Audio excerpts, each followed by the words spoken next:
then, boys and girls, we're going to pretend yesterday didn't happen.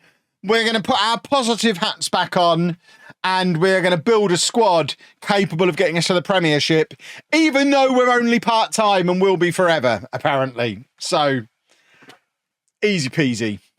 Easy peasy.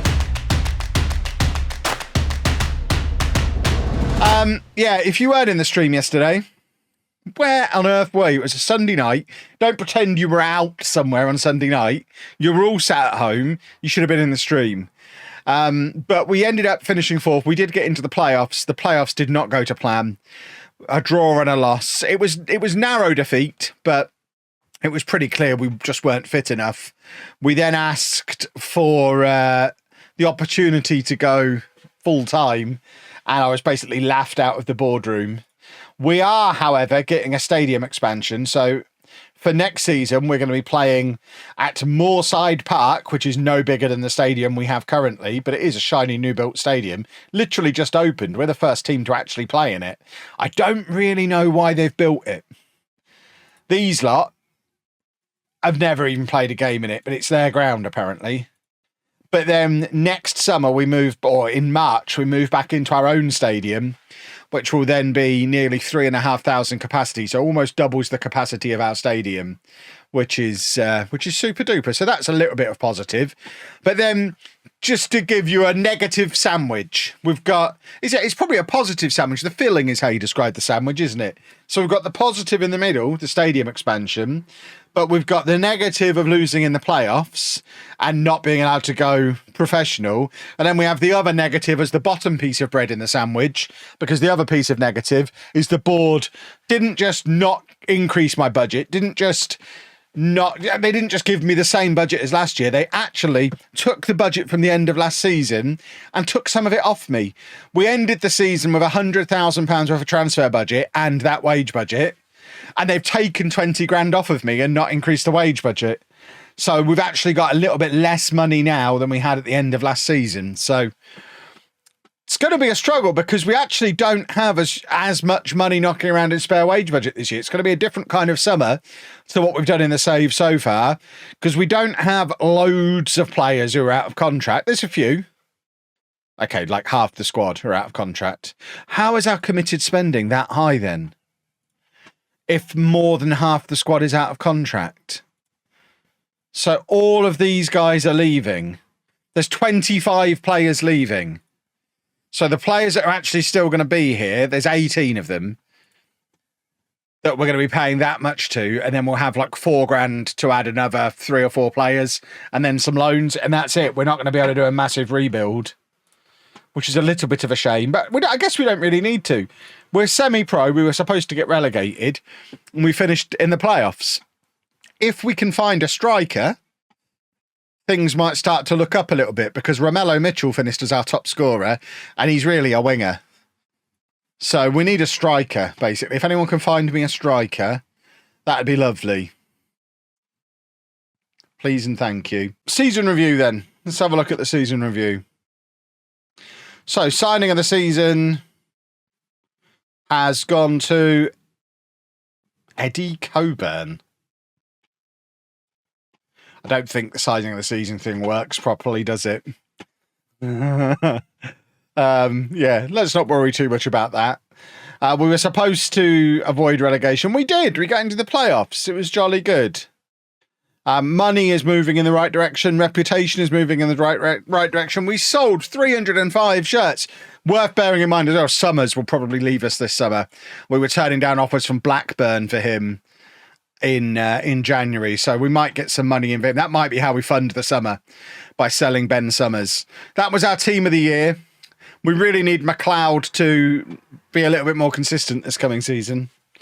He's good on his day, but his day doesn't happen often enough, which is a little bit unfortunate. That's our end of season awards. We didn't break any of our own records this season just gone.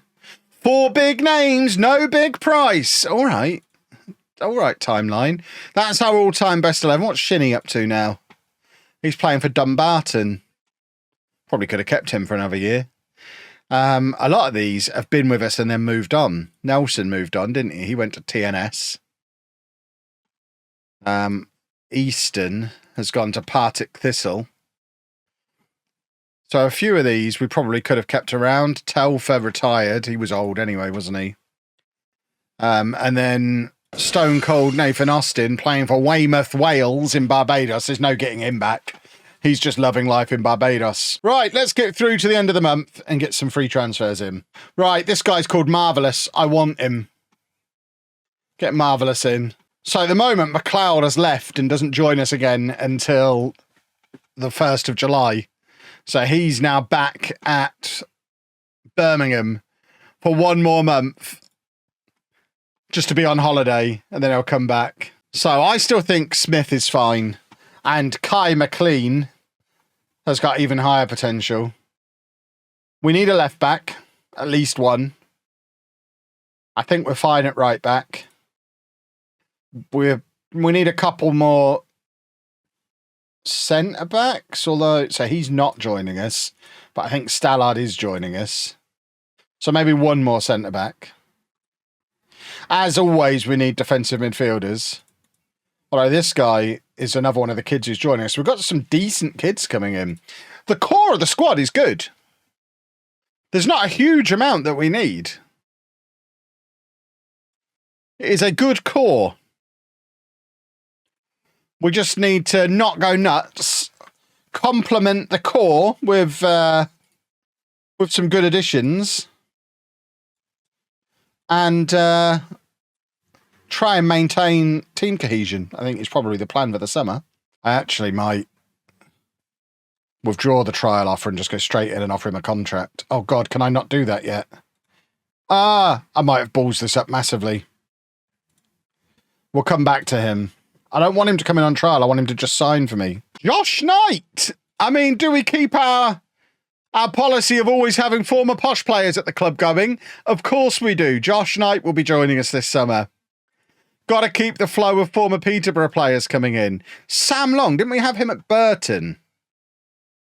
I feel like we had him at Burton in Non-League to Legend. Joshua Squires. Ben Cottrell is another player we've signed in many saves in the past, as is Shola Shortire, who will try and tell you that's not how his name is pronounced. I would point out that I invented him. We had him in FM long before he existed in real life, so I decide how his name is pronounced. If he wanted to choose his own pronunciation, he should have got real famous before I made him FM famous. He made his bed, now he has to lie in it. I wish you were able to just offer everyone off this screen a trial in one go. That'd be glorious. Right. Oh, God, Marvellous is already... Well, brilliant. He's already signed for Hamilton, where he was on loan last year. We didn't even get a look in. Right, freebies, please. Who have we got who's good? Let's look at the A-grade ones and offer them trials. And then the ones with the highest current ability, offer them trials. And then we'll have a look to see what we've got. Left back, Cammy Ballantyne is old, but Brendan Hamilton has got 3 caps for Northern Ireland already. He's only 22. That feels like a player we should try and sign. Let's get him in. This is going to be the thing. Everyone's going to be so expensive. To actually genuinely improve the team, players are going to cost a fortune. Right, he's old. We're not interested in old men. George Stanger. None of them really excite me. I don't want to be bringing in old men this summer. This is not the summer for old men. Joshua Squires is Scottish. Off of St Johnstone in the Championship last year. So, yeah, give him money. How much money does he want? Highest paid player at the club money is how much money he wants. Make it happen. And then old men again. See, Ben Cottrell's not as good as Ben Summers, but if we sell Summers, we would need someone like Cottrell to replace him. I'll come back to him in a minute. So McLeod's coming in. A youngster. We like a young Spanish. A young Spanish striker. We'll have one of those. Because we desperately need a striker. I doubt we're going to get him. Psycho probably wants to leave. How long is he on loan for? He's on loan for another year yet. How did we loan him out for... Oh, no, he's not. He returns at the end of this month. That was confusing. We might... I'm still looking at Ben Cottrell because he covers a few positions. Logan Chalmers has lots of championship experience. He's 28, though. Quite old. Whereas we've got Stan down here. Proper English name. Stan. Should we bring a Stan in? No, let's get Logan Chalmers and then try for Ben Cottrell as well. Let's get some quality in. We're not negotiating because we're not in a position to negotiate. If anyone's wondering why I'm just offering people what they ask for, it's because we have a long track record of players choosing to go to other clubs. So we just want to offer them what they want. There's no way they're all going to sign for us either. If they do, it's a financial disaster. We'll see. Right, Logan Chalmers is coming in. Lovely. The one downside is his Steve McManaman off of the 90s haircut. But we can work around that if he's anywhere near that quick. That's a good thing. The speed, not the hair. The hair is obviously a disgrace at any age and in any time frame. There's no excuse for hair like that. Joshua Squires plays in a position we actually need. That's 2 of them in. Oh, we're getting them all. Balls to the money. We don't care. What's the worst that could happen? They should have gone full-time. This was the alternative. Full-time or overspend. They were your choices, board. You mess with me, I mess right back. It does mean this will be our transfers done almost immediately, unless we sell Summers. Right, we didn't get the young striker. He's gone to Dundee. Oh, see, Ben Cottrell's gone somewhere else. It's probably for the best budget-wise. Have we got any more? No. So we did get 2. I said if we got 2, that would probably be a result. We got 2. Arguably in the positions we needed to strengthen most as well. Left back and DM. So it's probably not the end of the world. We've got these pre-arranged youngsters about to arrive as well. Then we'll have a quick look at the squad. Oh, of course, I got the winger as well. And now we've got these guys. These 2 look quite good. Stallard can cover right back and centre back. And then Holsgrove, just a cheap DM who's half decent. This guy, not so hot. He can help the under-18s out.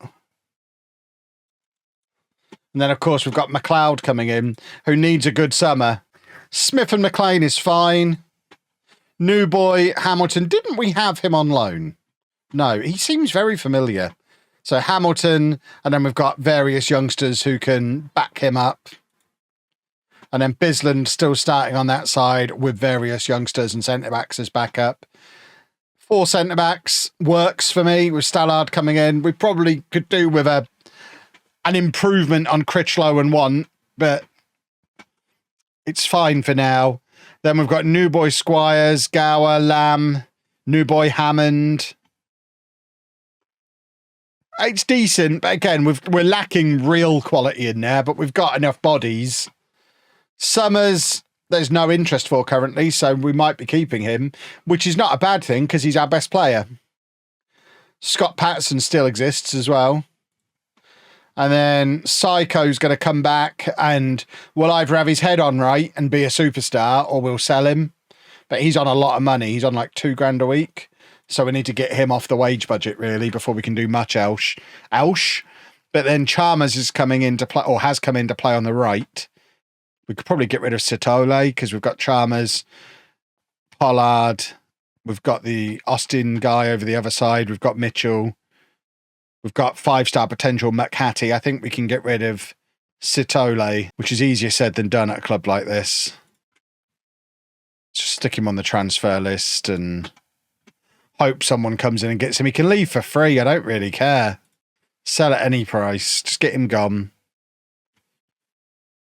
Romello Mitchell, you could argue we could probably get rid of as well. There's Aaron Healy. He was never called Austin. He was always called Aaron. And then up front, If McLeod ends up good, it'll be great. Oh, we still really need a striker. And we're over our budget at the moment. Right, let's not worry about any of that. Hamilton made 750k in sponsorship. We made 70. So not only have we got the smallest stadium, not only have we got the... not only are we semi-pro, we also make less money in sponsorships than everybody else. Right, they're still not offering us enough money, so we're going to reject it. The asking price is the asking price. I don't want to sell Lancelot. Right, there you go. The two boys in from Birmingham. Luke Kenny, who's good at football, to be our new centre-back at 5'10". That can't go wrong. And, of course, Rory McLeod, who was with us second half of last season and can have his moments.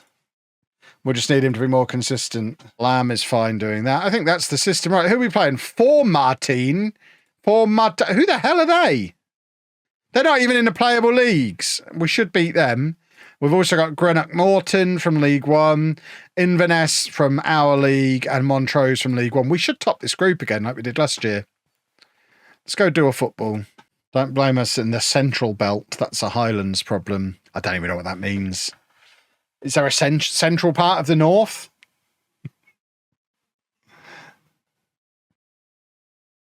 Anywhere above Birmingham is the north.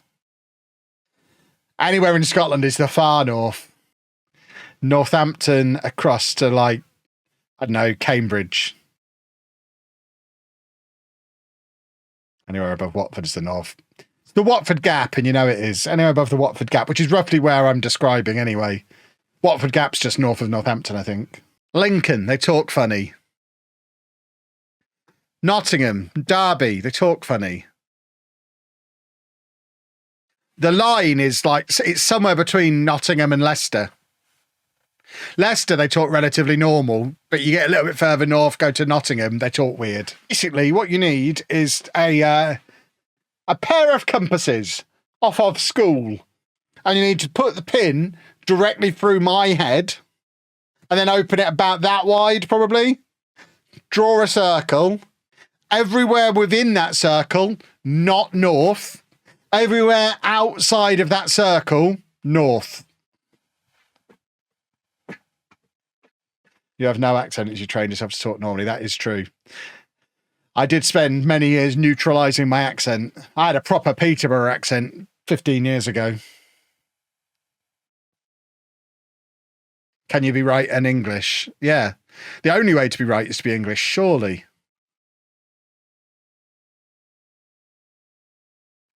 What about Coventry? No, I don't think Coventry's in the north. They say bread rolls wrong, but everyone's allowed one mistake.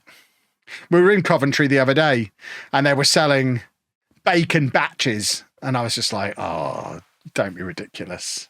How to pronounce 8? That's the only way to pronounce 8, isn't it? 8? Should do my Peter accent for the rest of the stream. I don't think I can anymore. This wasn't even a thing that I did deliberately for YouTube. It was a thing to be taken seriously in life. You know, it's probably longer than 15 years since I killed that. Probably as a teenager, I started killing it. It just mangles up your ears having to listen to it. Because the thing is, nobody in Peterborough talks in a Peterborough accent anymore. But my family goes back like 3 or 4 generations in the local area. So my family still talk like yokels. But like everyone I went to school with, it was all people who'd moved out of London. Peterborough in general, just like it's full of people who've moved out of London. It was London overspill. It was part of the Newtown policy thing in like the 60s and 70s. The same thing that invented Milton Keynes and Welwyn Garden City and Stevenage. Peterborough was tiny until that happened, and it was all part of the same thing, and it was just overspill from London. So the dominant accent in Peterborough now is Cockney. So I was mocked at school for talking in a Peterborough accent because there was so few people who spoke that way. So I killed it early. I just don't think I could go back anymore. We've won 5-0, by the way, boys and girls. This is a jolly good first game of the season. Love this pre-season tournament. As I've said all the way through this save, just having these 4 competitive games against teams not as good as us at the start of the season, it's a lovely confidence booster, and I'm fully in favour of it. Really enjoy playing in the League Cup as a little pre-season warm-up. We haven't got any money to bring in any of these people. Oh, there you go. We might be getting rid of Satole. She can't use the scooter in the snow anyway. She can't even use it in the rain. She can't use it in the sandy bit of the path near a beach. So it wouldn't be much use to her in the snow anyway. So I think it'll be fine. And we booked through, I think they're called travel counsellors. Anyone who watches Emma Cruises on YouTube, and you should, if you've got any interest in cruising at all, you should watch Emma Cruises. She's great.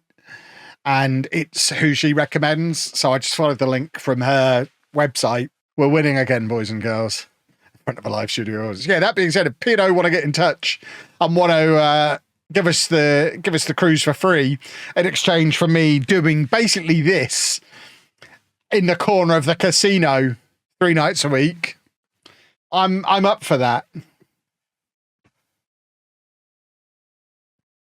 You love us, but not 2 weeks trapped at sea, love us. Heartbreaking. Exactly. You might fall in love with a Norwegian club. Maybe. We have got a couple of days docked in Tromsø. Is that how you pronounce it? They've got a football club, haven't they? I'm sure Stuntpeg did a video where she went to see them play in the Champions League. So maybe I'll go and see them. If they're at home when we're docked there, Anna will love that.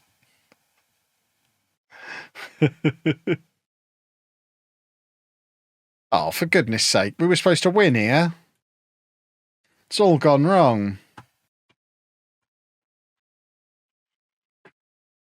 Smithy! Come on! We want this bonus point. We want to win this group. Could I get a bar stool? I mean, it's still sitting, isn't it? Tens machine doesn't work anymore. I mean, it does. I don't actually know where it is. I've not used it today. Because, like I say, most of the time it's not hurting. Rather than using the tens machine or taking painkillers, I'm just standing up all the time. Boo and hiss. Which means they're going to top the group and we are going to be sad at the start of the season, which is not good. Right, Satole's gone. We're actually starting to get rid of a few players. Still not enough. So the last group game we've got is against Montrose, which we should win. This is actually probably the best outcome, because if we beat Montrose, it hasn't wrecked our dynamics, but we then don't have to continue playing in the tournament. My only criticism of Pret is they don't do the acai bowl anywhere outside of London that I've been able to find, and it's very frustrating because it's the best breakfast you can get at any cafe, coffee shop, McDonald's, anything kind of place. The acai bowl at Pret is great, but I only ever see it in London. But yeah, if I was the kind of person who consistently bought coffee out of my house, which I don't, I only do it when I'm traveling, I would very much have the Pret subscription. What is it, like £15 a month or £20 a month or something like that? And it's just unlimited hot drinks on that. Just go in and get what you want. I mean, if you worked in an office in a city centre or something and you were going and buying a coffee every day, obviously you go and get the Pret subscription. If we're ever having breakfast near a Tim Hortons, we're at the point now where we'll buy the coffee at Tim Hortons and then drive through McDonald's to get a McMuffin because all the breakfast in Tim Hortons is awful.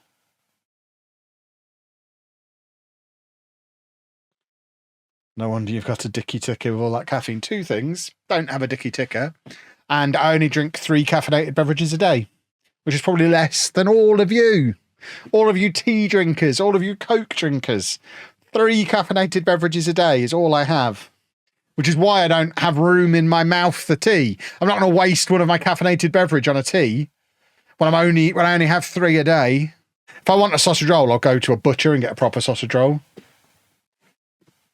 But I'll be trying a Scottish breakfast when I get up here.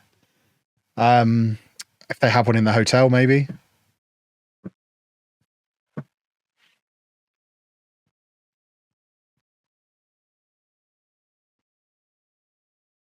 Which I imagine they probably will. Bakery for sausage rolls. Nah, balls to that. Butchers for sausage rolls. The best sausage rolls I ever get are from the butchers. I mean, anyone who watches the vlog will know I do like to try extravagant sausage roll as well. I've tried the Harrods sausage roll. I've tried the Fortnum and Mason sausage roll. I'm up for trying a fancy sausage roll. A sausage roll in Harrods is like £7. It is better than a Greggs one though. Is it 7 times better? Probably, because it's the thing that the Harrods sausage roll has got that's quite a novelty compared to a Greggs sausage roll is it's actually got some sausage in it. Whereas a Greggs one is basically just pastry, salt and grease. I don't think there's actually any sausage in it. I would love to see the meat content of a Greggs sausage roll. I suspect it's close to 0. Topher's Googled it. Here we go. I need the answer then. What's the meat percentage in a Greggs sausage roll? It officially contains 22% meat. I mean, that's horrific. That is horrific. Only acceptable item from any fast food bakers would be a steak and haggis pie. See, I've never had haggis. I will try haggis when I go to Scotland.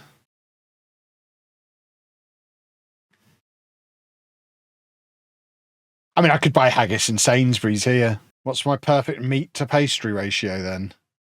They want to be about 50-50. I mean, obviously the sausage meat itself isn't 100% meat, is it? So I'm talking sausage meat to pastry wants to be about 50-50. But the sausage meat itself won't be 100% meat. So I imagine somewhere around the 40% mark is where a sausage roll should be.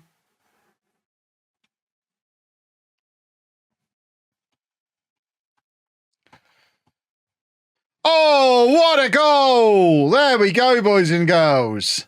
Oh, God, we've qualified. What happened to Inverness? Oh, they've qualified as well. Pathetic.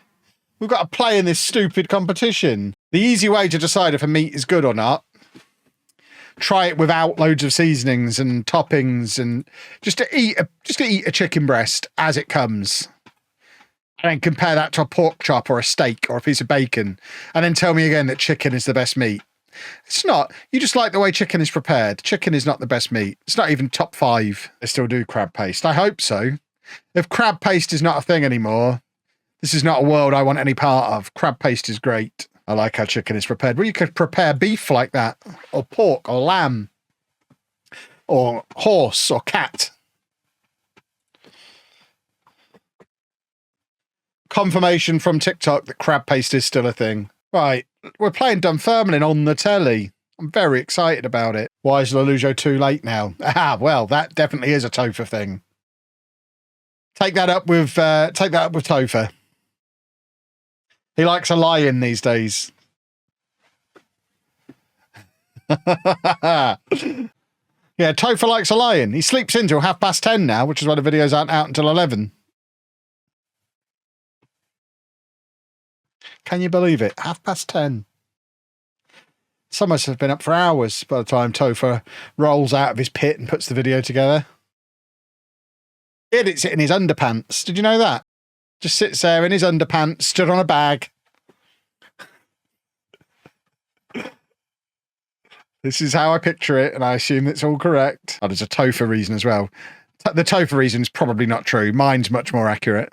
Don't really see the need for it, but it's fine. You do you. If you can't manage a whole scone, have a Welsh cake. It's fine. Right, boys and girls, I think I'm going to wrap the stream up here because a moment ago, I don't know if you saw it in my face, I just leaned back and the bottom of my back popped like a proper. It doesn't hurt, but I'm a little bit worried I'm about to pass out because it was weird. So I'm going to go and check that I've not broken my spine. We're nearly done anyway, so I think this is a good point to wrap things up.